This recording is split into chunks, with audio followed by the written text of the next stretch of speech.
Okay. So, I'm working on the new profile legal aid project since December 2003, assisting young Israelis who choose to resist the compulsory conscription to the army. So, New Profile defines itself, as a movement that aims for the civilization of the Israeli society, which is sort of a funny term, but because New Profile finds it very deeply militarized and consequently non-egalitarian, chauvinist and paranoia-ridden, causing us Israelis to go from war, to yet another war. So I wanted to put it also in a perspective that these are not just ideological ideas that Israel's society is militarized. It is also in the context of the occupation.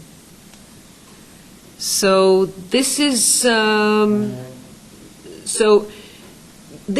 part of our work against occupation, and because we have focused on a special work, it is a work that is concentrated inside the Israeli society, and it has come to the help of resistors to conscription. Anyhow, New Profile works with resistors to conscription. This is a very early age of young people, because we have another organization, and especially Yesh Gvul, you saw the people on the film, people in their 30s and 40s who still go to the reservists and to the reserves, and Yesh Gvul deals with them. But New Profile deals with the younger people who are just on the verge of joining the army by compulsion, they must go to the army. Okay, in short, we deal with the ones who are aged 18 and 19.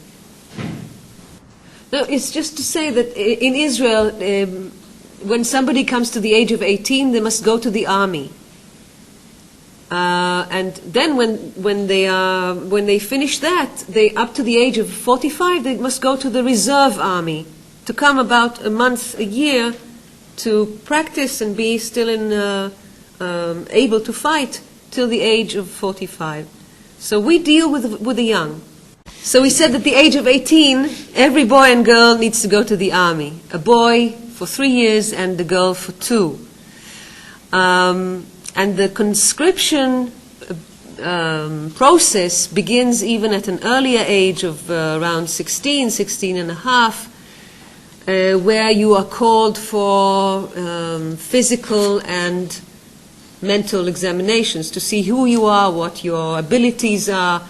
Can you be good for going to being a pilot or something else? So this begins at rather an early age of your teens, this getting ready for the army. Now, the Israeli law does not recognize conscientious objection, and there is no exemption from the army through conscientious objection.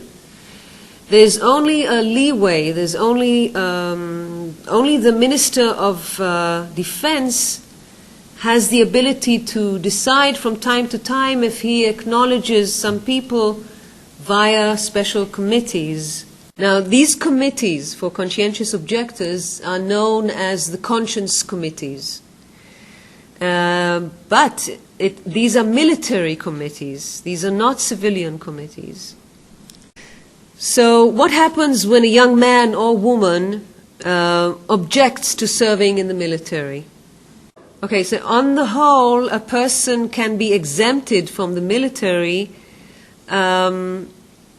service on religious grounds, if you're very religious, on medical grounds, including a psychiatric clause, and seldomly, as we spoke about before, on grounds of conscience. Every 18-year-old is supposed to go to the army, so there's a certain number of 18-year-olds that are supposed to go every year, but because of certain parts of society, 20% are religious, Orthodox religion, they don't go. 20%, another 20% are Muslim Arabs that are not required to join the army. So that's already 40% out. Another, and then we find that there are more percentages of people that do not join the army because of medical reasons, because of all kinds of reasons. So we have less than 50% actually joining, and then the rate drops even further because some people don't finish their army term. And this is it should be said because there is this legend that everybody goes to the army, everybody is called to the army, but it's not exactly so.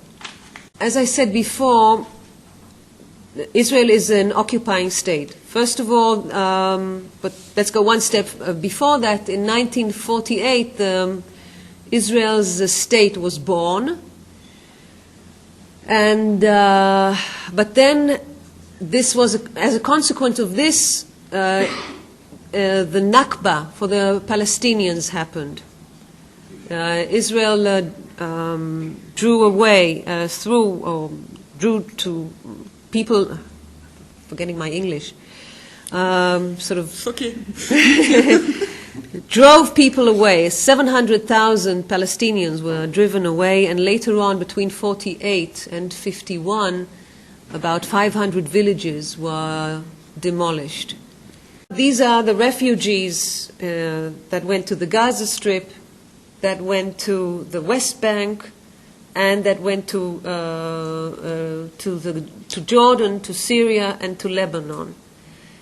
So there was already a very big, I don't know if the word problem is appropriate, but already in the formation of the Israeli state happened a very big catastrophe for the Palestinians.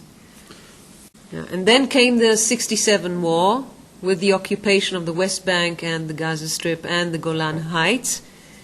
And then from then on we have the problem of the occupation. And the implications, of course, are also settlements in those territories, expansion of land theft. Now we have the wall. This is the context of the refusal, and I think mostly it's connected to the occupation, because if you go back to 48.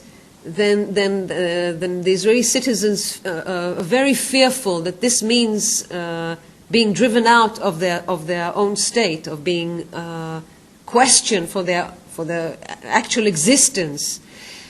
But there's the enormous problem of the occupation.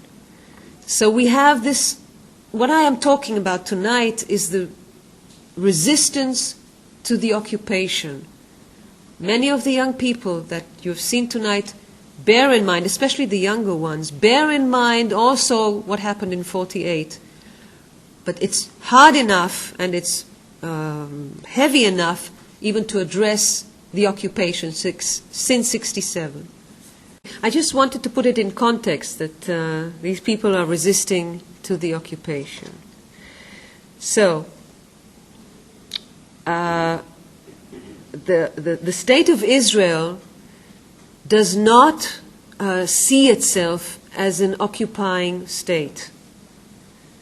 It sees itself as coming back to its old land, old biblical land, or it sees itself as keeping those territories for future peace talks.